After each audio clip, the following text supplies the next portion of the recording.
بسم اللہ الرحمن الرحیم۔ السلام علیکم ورحمۃ اللہ وبرکاتہ۔ شوگر کے مریضوں کے لیے دعا۔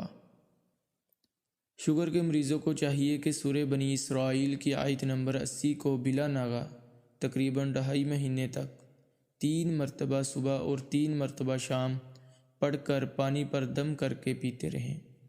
انشاءاللہ اللہ تعالیٰ کے فضل و کرم سے شوگر نارمل ہو جائے گی۔ وہ دعا یہ ہے: بسم اللہ الرحمن الرحیم وقل رب ادخلنی مدخل صدق واخرجنی مخرج صدق واجعل لی من لدنک سلطانا نصیرا۔ بسم اللہ الرحمن الرحیم وقل رب ادخلنی مدخل صدق واخرجنی مخرج صدق واجعل لی من لدنک سلطانا نصیرا۔